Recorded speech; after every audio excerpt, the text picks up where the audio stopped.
We've had X, we've had Pearl, and now it all comes home to 1985 with Maxine. She's an effing movie star. She's got that X factor, and she will tell you that over and over again. Mia Goth was actually at our screening last night. Yeah, that was random. That was strange. Yeah. So like they showed us trailers and then the house lights went up when the movie should be starting. And all of a sudden there's Mia Goth. And I always forget what her real voice sounds like. Right? I know. She's one of those Brits that like you forget between interviews. Like, oh yeah, right. This is your acting. Okay. But she's not just British. Her voice is very high and up here. It's very specific. Thank you so much for coming to my movie. We crafted it with such love. And I'm sure they did, but we feel mixed about it. We do. Maxine, you got to subscribe because you get all my bad impressions. They get worse than that one.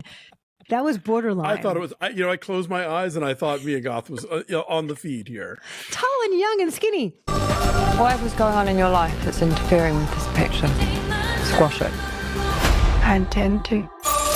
Okay, so Maxine, you definitely need to have seen X and Pearl. Yes. You cannot just dip a toe into Maxine and think you're going to understand what's happening here. I mean, I guess you could, but a lot of the meaning will be lost on you.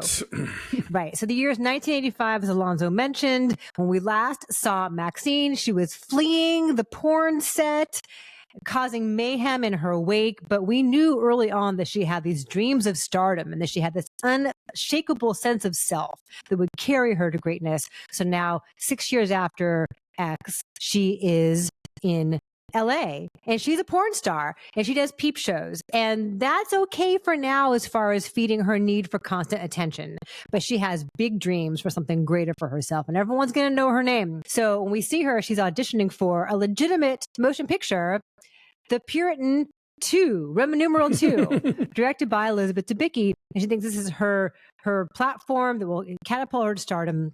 But people start dying around her. All her friends begin dying.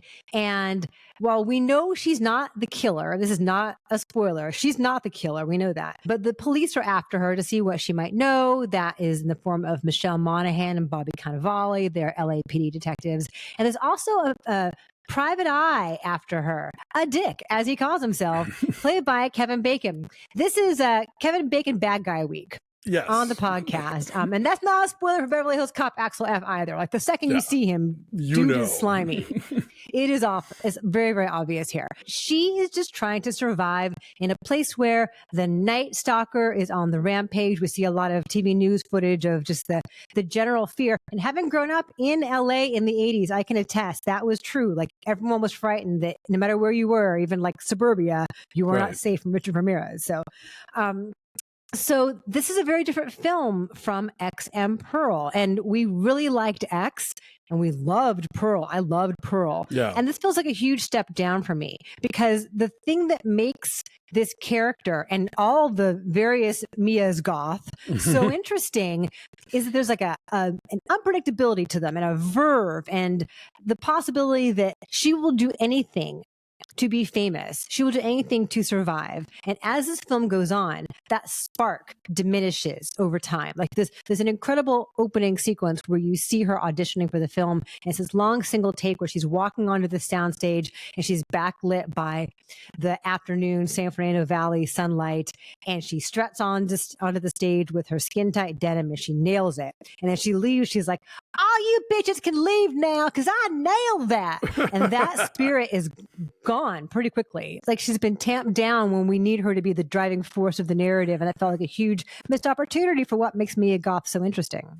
Well, I mean, I think, X puts her in somewhat the same position where she is the potential victim and has to sort of like respond to that and figure out a way through it.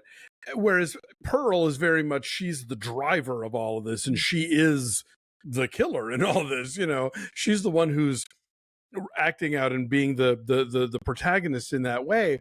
And I've always found Pearl a much more interesting character than Maxine over the course of these movies. So when I knew this was going to be Maxine and it was going to be sort of the end game of Maxine's desire for fame, I kind of saw this coming. Like I figured this was going to be more of a vibe, more of a, we're going to capture 1985. We're going to capture her drive to like she's already achieved a certain level of fame, but she now wants like what she would consider the real thing, not just porn famous, but like famous.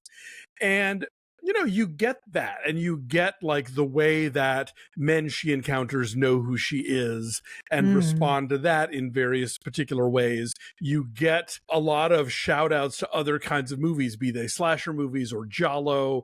At one point, she punches Kevin Bacon in the face with car keys in her fingers in the classic, like, you know, say how to walk back to your car safely mode. And he has a bandage on his nose that's like Nicholson in Chinatown. Completely. And the suit, too.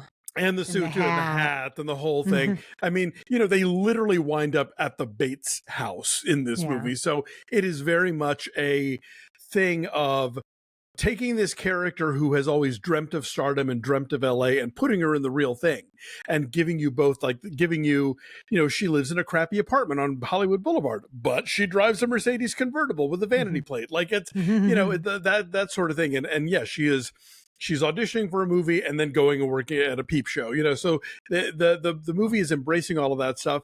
And so I kind of was into that at that level. And so I wasn't expecting as much of a driven character, because I don't think if you look back at X, that Maxine is as much of a motor of the action the way that Pearl is. So I was She's got that spark, though. She's got that spark, though. From the very first second you see her in the convenience store, you know, she's seductive and is self-assured. And here there's like a weird blandness where she literally becomes a passenger in her own film. Like Elizabeth Debicki, as the director, drives her around in a golf cart on the Warner Brothers lot and gives these long monologues about the nature of art and how she wants to make a B movie with A movie sensibilities. And so she's literally a passenger and just sort of going along with, you know, wherever the killings are that are happening here. I did enjoy a lot of the style, and I like that in the 80s setting, it's not opulent, glossy, lacquered, LA in the 80s. It is grimy and sleazy, you know, from the neon-soaked streets to the kind of bland back lots. Although I know that you noticed this too, Alonso. Bates Motel is not on the Warner lot. They're on the Warner Brothers lot for a while, and then all of a sudden they're on the Universal lot, because that's where the Psycho set is. Well, I mean, you know, Hail Caesar, I think, took every lot that's standing in LA and turned it into one big lot of our imagination. So it doesn't matter. I'm just like, it's not the Warner Brothers lot anymore. Hey, you get there. I hear you. She does kind of take a literal backseat in a lot of way. I do appreciate the fact that this movie remembers how beige the 80s was. Like, we think of it as being all like, you know, so often it's represented like it was all what it looked like on MTV, you know, and red parachute pants or whatever. But no, a lot of it was kind of drab, and this movie does capture that pretty well. Weirdly, I think this is kind of like a Bike Riders situation where I was just sort of in it for the ambience and the texture of the world, the building going on. And if the characters weren't super complex, that was okay, because it's more the sense of time and place.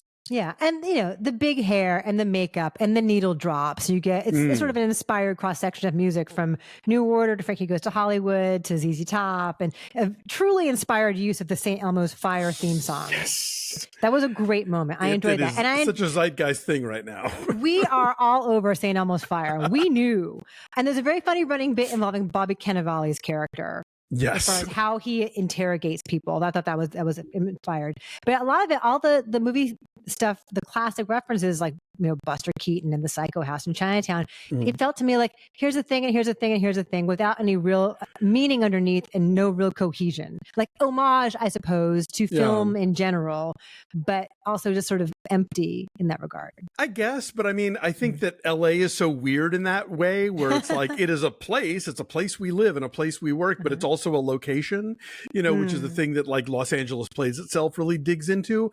And so none of it felt completely tacked on, just because it's all here, you know, like the Bates Mansion, the Bates Motel and that house are here on a lot somewhere, you know, the Hollywood sign is here, you know, and so it just, to me, felt like, you know, people pretending to be, you know, Charlie Chaplin or Marilyn Monroe or whatever on Hollywood Boulevard is a thing, you know. They're all so there. So they all to me just felt like elements of time and place, and some of the more referential stuff just kind of felt like his tipping of the hat of the 80s-ness of the Giallo and the slasher stuff and whatnot. Pearl is still my favorite of the three of these. I think it's the richest kind of character piece, and it's got like the most genuine horror to it.